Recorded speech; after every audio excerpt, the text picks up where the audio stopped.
Most people who keep backyard chickens are leaving hundreds of eggs on the table every single year, and they don't even know it. Here's the truth. The average backyard chicken lays somewhere between 150 and 200 eggs a year. But there are certain breeds that push past 300. And one specific breed holds an almost unbelievable record. 364 eggs in just 365 days. That's basically one egg every single day for an entire year. If you're raising the wrong breed right now, you could be losing over 150 eggs per hen per year. Multiply that across your whole flock, that's thousands of eggs gone over the lifetime of your birds. Same feed costs, same space, but fewer eggs. So today, we're going through the 7 best egg-laying chicken breeds ranked by how many eggs they actually produce, how well they handle different climates, and how reliable they are over time. By the end of this video, you'll know exactly which breed gives you the best return. Stick around because the number 1 breed on this list is the same breed commercial egg farms around the world rely on. But first, let's talk about why breed choice matters so much in the first place. Egg production is mostly about genetics, not how you feed your chickens, not how big your coop is. Farmers figured this out a long time ago. They spent decades, sometimes over a century, carefully selecting only the best layers to breed. The result? Specific breeds that are genetically wired to produce eggs at a completely different level than regular mixed chickens. Commercial egg farms don't just grab random chickens. They pick the most productive breeds because every single egg affects their bottom line. The same logic applies to your backyard flock. Every egg matters. Now, let's get into the breeds. Breed 7, Sussex. They are not the highest producer on this list, but one of the most dependable. Sussex hens lay around 200 to 250 light brown, medium to large eggs per year. You're not going to hit 350 with these birds, but what you will get is consistency, year after year. Sussex hens show up and they do their job. They've been around for over 100 years, originally developed in England, and that is the reason they lasted this long. They're reliable. They don't have major health problems. They don't drop off dramatically after their first year. A lot of breeds start slowing down after 2 years. Sussex hens often keep laying well into their 3rd and 4th year. They also have strong immune systems, which means less money spent on vet visits and lower loss in your flock. On top of that, they handle both cold and heat better than many other breeds. They're not the most extreme cold weather bird, but they manage well with basic shelter. If you have kids or you're just starting out, Sussex are one of the calmest, most friendly breeds you can raise. They're easy to handle, not aggressive, and won't cause you headaches. If you want steady, reliable production without a lot of hassle, Sussex is a solid choice. But the next breed takes things up a notch, and it's one of the most common birds in American backyard flocks. Breed 6, Plymouth Rock.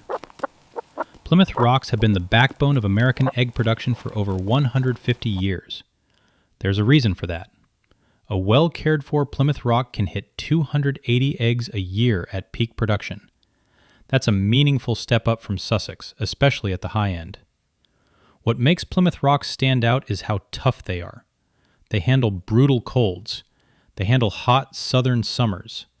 They're one of the most climate-flexible breeds available, rated for zones 3 through 10. If you live somewhere with extreme weather, Plymouth Rocks don't buckle.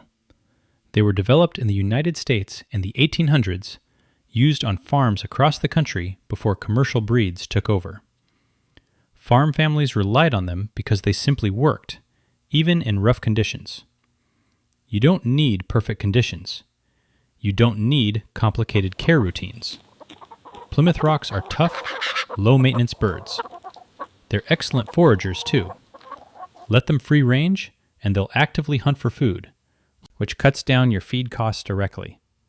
If you ever want to hatch your own chicks, Plymouth Rock hens go broody pretty easily and will raise their own offspring.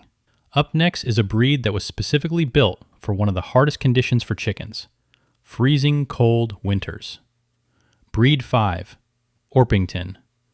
Orpingtons produce a similar range to Plymouth Rocks, but they have one very specific advantage that makes them stand out: cold weather performance.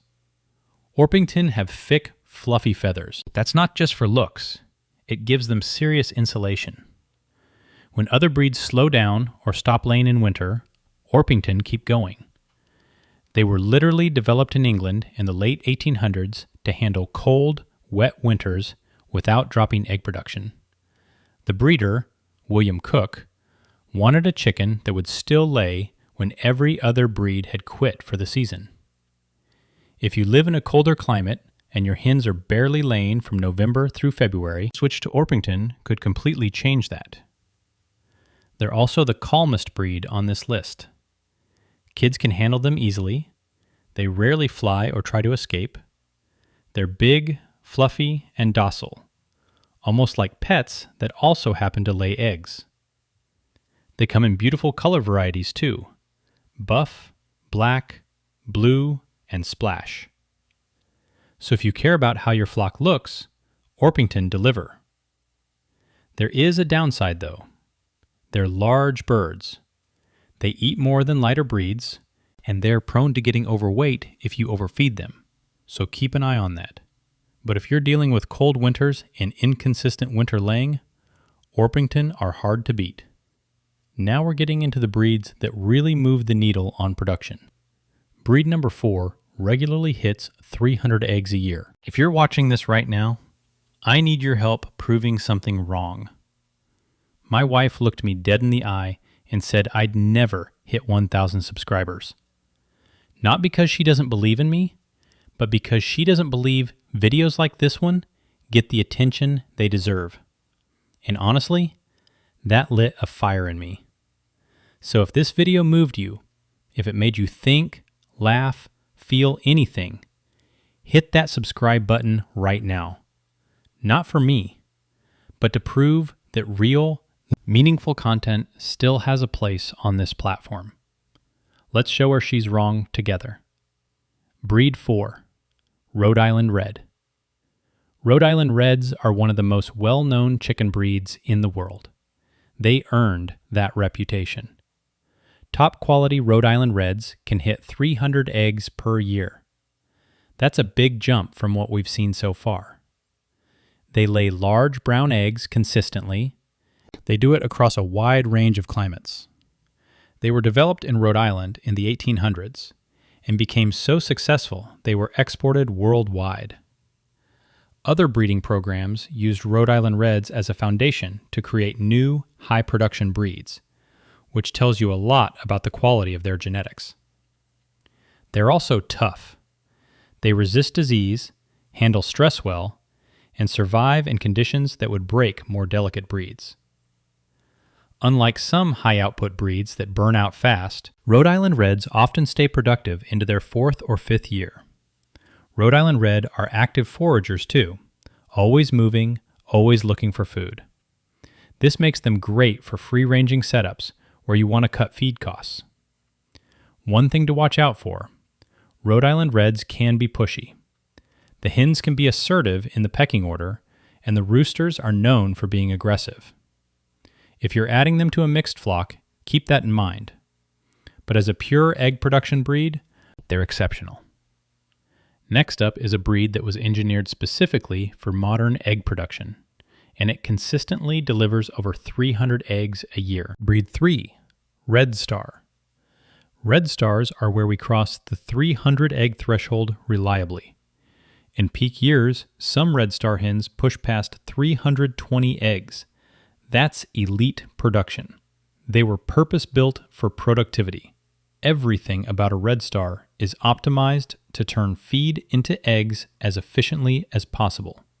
They don't put on so much weight. They also mature fast. Red Stars start laying at just 4 to 5 months old. Some heritage breeds take 6 or 7 months to get started. That earlier start means a faster return on your investment. One really practical feature, red stars are sex-linked hybrids. That means you can tell the males from the females the moment they hatch, just by color. Males are white, females are red. This saves you from spending months raising chicks only to find out you've got a coop full of roosters you didn't want. But there are trade-offs. Red stars are hybrids, so you can't breed them and expect the same production from the offspring. Their genetics don't carry forward. You'll need to buy new chicks or pullets from a hatchery to keep your flock going. That creates an ongoing cost and dependency. High-output hybrids also tend to burn out faster.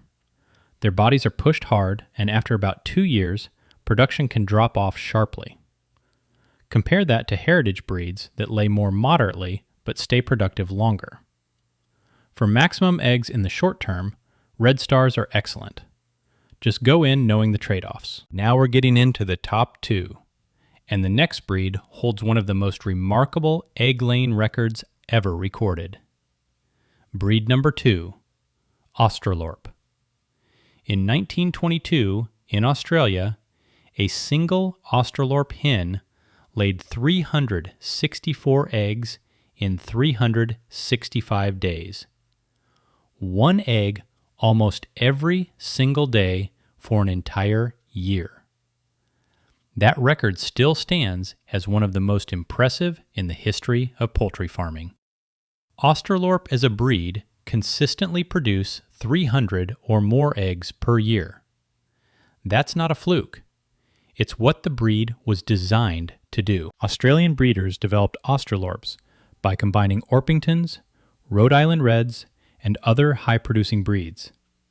Their goal was simple: build the most productive egg layer possible. They succeeded.